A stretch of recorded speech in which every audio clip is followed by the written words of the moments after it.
ഇടുക്കി മൂന്നാറിലെ സ്വർണ്ണക്കടയിൽ നിന്ന് മാല മോഷ്ടിച്ച കേസിൽ ചാലക്കുടി സ്വദേശിനിയായ സ്ത്രീ പോലീസ് പിടിയിലായി. മോഷ്ടിച്ച സ്വർണ്ണാഭരണങ്ങൾ അടിമാലിയിലെത്തി വിൽപ്പന നടത്താൻ ശ്രമിക്കുന്നതിനിടെയാണ് ഇവർ പിടിയിലായത്.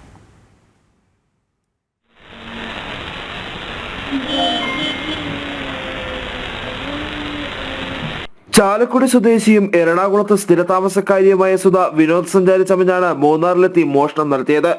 സ്വർണ്ണക്കടയിലെത്തി ആഭരണങ്ങൾ പരിശോധിച്ച ശേഷം ജീവനക്കാരുടെ കണ്ണു വെട്ടിച്ച് മാല മോഷ്ടിക്കുകയായിരുന്നു.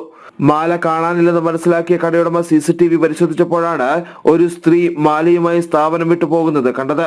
ഉടൻ തന്നെ വിവരം മൂന്നാർ പോലീസ് സ്റ്റേഷനിൽ അറിയിച്ചു. ഇതിനിടെ ഓട്ടോറിക്ഷയിൽ മോഷ്ടിച്ച മാലയുമായി സുധ അടിമാലിയിലെത്തി. ഇവിടുത്തെ ഒരു സ്വർണ്ണ വ്യാപാര സ്ഥാപനത്തിൽ മോഷ്ടിച്ച ആഭരണം വിൽക്കാൻ ശ്രമിക്കുന്നതിനിടെ ജീവനക്കാർക്ക് തോന്നിയ സംശയമാണ് സുധയെ കുടുക്കിയത്. അടിമാലി പോലീസിൽ വിവരം അറിയിച്ചതിനെ തുടർന്ന് ഉദ്യോഗസ്ഥരെത്തി സുധയെ കസ്റ്റഡിയിലെടുത്തു. തുടർന്ന് നടത്തിയ ചോദ്യം ചെയ്യലിൽ മൂന്നാറിൽ നിന്നും മോഷ്ടിച്ചതാണ് ആഭരണമെന്ന് സുധ സമ്മതിച്ചു. നിലവിൽ മൂന്നാർ പോലീസിന്റെ കസ്റ്റഡിയിലാണ് സുധ. മോഷ്ടിച്ച ആഭരണവും പോലീസ് വീണ്ടെടുത്തിട്ടുണ്ട്. ജനം, ഇടുക്കി.